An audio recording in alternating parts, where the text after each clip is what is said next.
Alright, we're back for part 2, and this is my launch to orbit and get as much science in orbit as possible. I need to use all of the parts that I just got. So here I am building my ship. My first thing I need is a return protection, get some parachute and heat shield. I do need some parts for getting the science. I unlocked a thermometer and pressure sensor. I do kind of want whatchamacallit, I want 2 of each of these because I have not gotten the upper atmosphere and lower atmosphere temperature and pressure readings, and I can't get out while I'm in the atmosphere because of the drag. It doesn't let you do that. Anyway, so that's my minimum stuff. Now I'm going to use a scientist instead of a pilot, because a scientist can regenerate the mystery goose. I end up not really. I don't think I really need 4 science mystery goose, and I think in the end of this video I end up blowing them up on reentry anyway because I'm dumb. Not because my design was wrong, but because I was just being dumb. Anyway, so I don't have a Terrier yet, so I need to use the swivels. I don't have side decouplers, I only have the inline decouplers, and I'm still limited on 30 parts, but I no longer have the 18 ton limit. I have a 140 ton limit.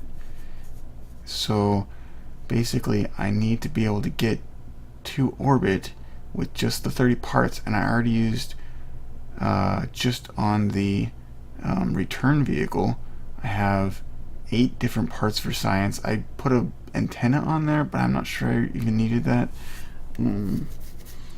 I have my parachute and heat shield, so I'm already using like 11 parts right there. So I'm limited mostly on parts because of what I'm taking, and I really just need to maximize the science I can get. Now, because the built-in game has a delta V and thrust to weight ratios thing, I'm concentrating on keeping my thrust to weight down closer to 1.3, and so I'm going to limit the thrust on these outer 4 solid boosters, so that my thrust I think is, if I can see it right, 1.41. Now I'm going to fiddle with that some more apparently, and the problem is if you have it too high, you end up using a lot of thrust when you're also dealing with a lot of drag. So you don't want to waste a bunch of thrust while you're in the lower atmosphere,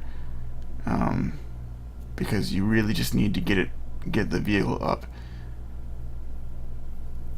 The other thing I did was I kept that center core so that it burned out quicker, and that let me use the outer 4 cores longer than the center core.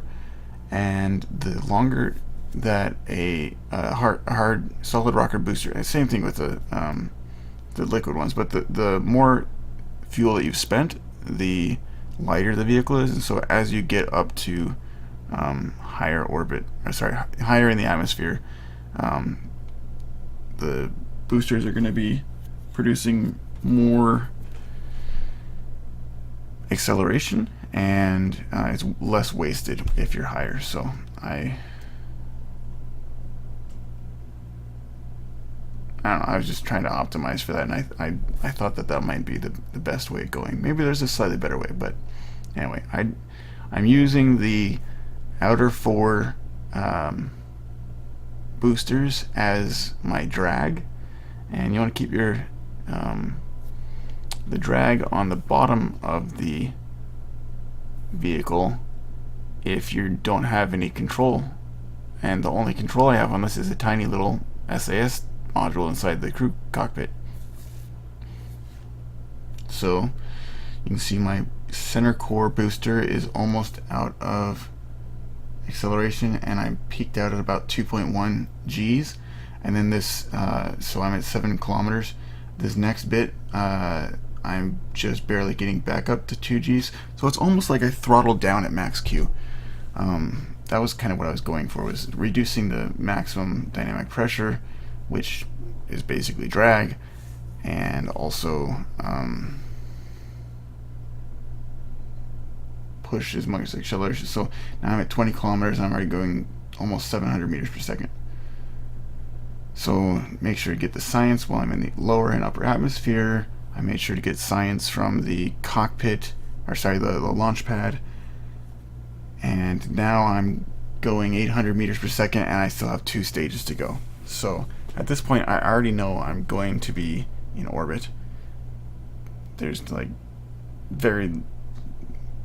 just so much delta V that I'm definitely going to get there. So now it's just a matter of how good did I get my actual ascent, and what can I do with it after that. I think I did revert to launch once or twice, just to try to see if I could get a little more delta V by having a better ascent profile. But I did pretty good on the first try or two, I think, if I remember right, and I only improved it by like 50 by having a better launch profile. I might have altered the boosters, but I don't think I did. Anyway, so once you're in space and orbit, you can get EVA different situations, you can get different biomes in low orbit. So over mountains, shore, the water, grasslands, desert, the poles, and there might be 1 or 2 other ones. Anyway, so since my goal is to get the science from each of these places, and the mystery goo, and I think the crew report are not they're not different based off of what you're flying over, but only the EVA report is. So I just need to get the mystery goo and pressure and temperature once in orbit, but you'll see me get out and do EVA reports over different things. Once I get all that, I notice that I have over 900 delta V while I'm in orbit, and you only need about 860 to get a flyby of the moon, which means that if I actually get it just right, I can do a flyby of the moon and re-enter the atmosphere safely, and that means I can get even more science from the moon. Now, I brought a scientist so that I could restore my mystery goos. I can only store one I can only store 1 mystery goo data per situation. Situation/biome in the crew cockpit. So since I only brought 4 mystery goos, I can get a low Kerbin orbit, high Kerbin orbit, low mun, and high mun in the crew data, the hard drive basically. The other 4, I can have 1 of each of those, and that would get me at most the first 2/3, and then of what's left 2/3, and it would just be that last 1/3 of 1/3 of 1/3 that I wouldn't actually be able to get. Unfortunately, in my re-entry, I caused my Mystery Goose to explode because I decided to try spinning to, I don't know, slow me down faster. I don't remember exactly what I was thinking I would do with that, but I think that I could have a lot more science after this one. But in my third one, I already had enough science to unlock everything. Or at the end of this, I already had enough science to unlock everything I needed and more to get to Moon.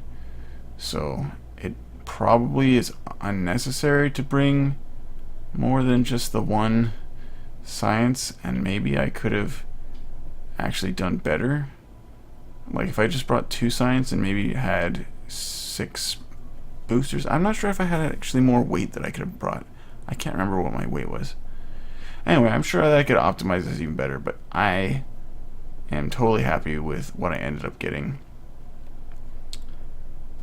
in this mission, even with the accidental explosion of my mystery goo,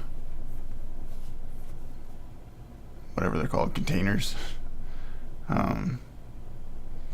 Yeah, and so each time you get a crew report, you have to, I think, re-enter the vehicle to drop it off. I probably could just say store data, but I can't remember if that worked or not. Anyway, so there's 2 ways of getting to Mun at this point. One, you wait till you can just barely see the moon, and then you start your engine, or you can be smart and go back to the space center, get a upgrade of the tracking station, and then I think I didn't actually need to upgrade anything in order to EVA. I need to no, I think I did upgrade. I can't remember. Anyway, I'm super late. It's like 12:40 right now.